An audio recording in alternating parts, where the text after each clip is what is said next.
ቀደም ሲል በተከታታይ ስናደርሳችሁ የቆየነው የሳምንቱን የሀገር ውስጥ የትኩረት ርዕሰ ጉዳዮቻችንን ነበር። አሁን ከሀገር ውስጥ ጉዳዮች ወጣ ብለን የሳምንቱ በዓለም አቀፍ ደረጃ መነጋገሪያ የሆኑትን ጉዳዮች ወደ ዳሰስንበት ጥንቅራችን ነው የምናመራው።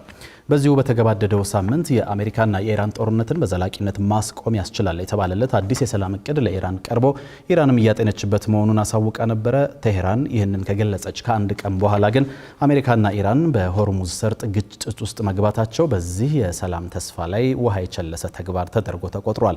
ለግጭቱ መቀስቀስ ሁለቱም ሀገራት አንዳቸው በሌላኛቸው ላይ ጣት ቢቀስሩም ፕሬዚዳንት ትራምፕ የሁለቱ ሀገራት የተኩስ አቁም ስምምነት አሁንም እንደ ጸና መቀጠሉን ተናግረዋል። ይህ በእንዲህ እንዳለ እንደ ሳውዲ አረቢያና ኩዌት የመሳሰሉ ሀገራት ዳግም ወታደራዊ ሰፈሮቻቸውን ለአሜሪካ ክፍት ማድረጋቸውን ተከትሎ ይህ ግጭት ዳግም ወደ ቀጠናዊ ግጭት እንዳይሸጋገር ስጋት መጫሩም እየተነገረ ነው የሚገኘው። ዘነባይሉ በዚህ ጉዳይ ላይ ያሰናዳው ዝርዝር ዘገባ አለ። ወደዛ እናልፋለን።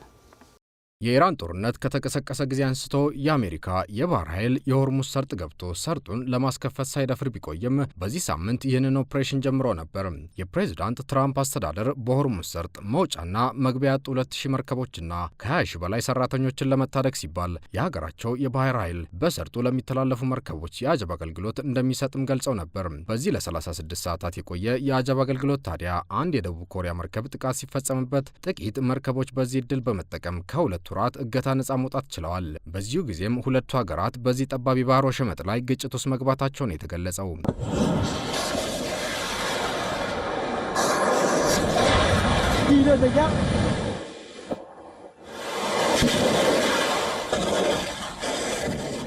ሆኖም ፕሬዚዳንት ትራምፕ ከ36 ሰዓታት በኋላ ማለትም በዕለተ ረቡዕ ሀገራቸው የጀመረችው የአጀብ አገልግሎት መቋረጡን ይፋ አደረጉ። ፕሬዚዳንቱ በማህበራዊ ትስስር ገጻቸው ላይ ባጋሩት መልእክትም ሀገራቸው ከኢራን ጋር የሚደረገው ድርድር ፍሬ ያፈራ እንደሆነ ለማየት ሲባል ለተወሰነ ጊዜ ኦፕሬሽኑ መቆሙን ጠቁመዋል። የኢራን ባለስልጣናት ስለ ጉዳዩ በሰጡት ምላሽ ደግሞ ፕሬዚዳንት ትራምፕ የጀመሩት ኦፕሬሽን መክሸፉን ላለመግለጽ ሲሉ በድርድር ማሳባባቸውን ገልጸው ቴሄራን በዚህ ግጭትም ድል አድራጊ መሆኗን ተናግረዋል። በዚህ ወቅትም የአሜሪካ ውጭ ጉዳይ ሚኒስትር ማርኮ ሩቢዮ ሀገራቸው በኢራን ላይ የምትፈጽመው መልሶ ማጥቃት መቋጨቱን እና አሜሪካም በኢራን ጦርነት ማሳካት ያለመቻቸውን ዓላማዎች ማሳካቷን ጠቁመው ነበር። ይህንን ተከትሎም ኢራን በዕለተ ሐሙስ አሜሪካ ያቀረበችላትን አዲስ የሰላም እቅድ እያጤነችበት መሆኑንና ውጤቱን ለአሸማጋያ ፓኪስታን እንደምታሳውቅ ይፋ አድርጋ ነበር። ነገር ግን በመካከለኛው ምስራቅ ላይ እያንዣበበ የነበረው የሰላም ደመና ያረገዘው ተስፋ በአንዳች ነፋስ መበተኑ የተሰማው በሰዓታት ውስጥ ነበረ። ሁለቱ ሀገራት በድጋሚ በሆርሙዝ ሰርጥ የባህር ወሽመጥ ውጊያ መቅጠማቸው እንደተሰማም የዓለም የነዳጅ ዋጋ ዳግም ሸለብ ካደረገበት በመንቃት መጨመሩም ነው የተመለከተው። አሜሪካና ኢራን ለሁለተኛ ጊዜ በዚህ የባህር ወሽመጥ ለምን ውጊያ እንደገጠሙ የየራሳቸው ምክንያት ቢሰጡም የሁለቱ ሀገራት ግጭት በየዕለቱ የዓለም ሀገራት ላይ እያሳደረ ያለው ተጽዕኖ መበርታቱን የተሰማው የሁለቱን ሀገራት ግጭት ተከትሎ ከሆርሙዝ ሰርጥ ባሻገር በቴሄራንና በተለያዩ የኢራን ደሴቶች ላይ ፍንዳታዎች መከሰታቸው የተነገረ ሲሆን እስራኤል በዚህ ግጭት ውስጥ እጇ እንደሌለበትም አሳውቃለች። አሜሪካ በ3 የጦር መርከቦቿ ላይ ኢራን በሚሳኤል በድሮንና በፈጣን ጀልባዎች የታጀበ ጥቃት ፈጽማባት በዚህ ግጭት ውስጥ መግባቷን ትገልጻለች። በኢራን ወገን ደግሞ አንድ የሀገሪቱ ከፍተኛ የጦር አመራር እንደገለጹት አሜሪካ ወደ ሆርሙዝ ሰርጥ ሲጓዙ በነበሩ የኢራን መርከቦች ላይ እንዲሁም በድንበር አካባቢዎች ላይ የአየር ጥቃት መፈጸሟ ለግጭቱ መቀስቀስ ምክንያት ነው ሲሉ ዋሽንግተንን ወንጅለዋል።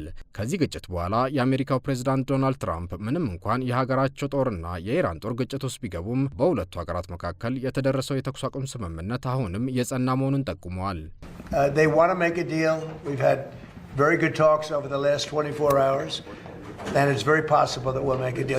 ይህ የሁለቱ ሀገራት ግጭት የተቀሰቀሰው ደግሞ የኢራን ውጭ ጉዳይ ሚኒስትር አሜሪካ ያቀረበችውን የሰላም እቅድ መርምረው ጦርነቱን በዘላቂነት ማስቆም የሚያስችል ምላሽ ለመስጠት እየተዘጋጁ መሆናቸውን ከገለጹ ከአንድ ቀን በኋላ መሆኑ አነጋጋሪ አድርጎታል። ከዚህ ግጭት ቀደም ብሎ ፕሬዚዳንት ትራምፕ ኢራናውያን በአስቸኳይ በሰላም ስምምነቱ ላይ ለመፈራረም ዝግጁ ካልሆኑ እስከዛሬ አይተውት የሚያውቁት ወታደራዊ እርምጃ እንደሚገጥማቸው ለቴሄራን ማስጠንቀቂያ ልከው ነበር።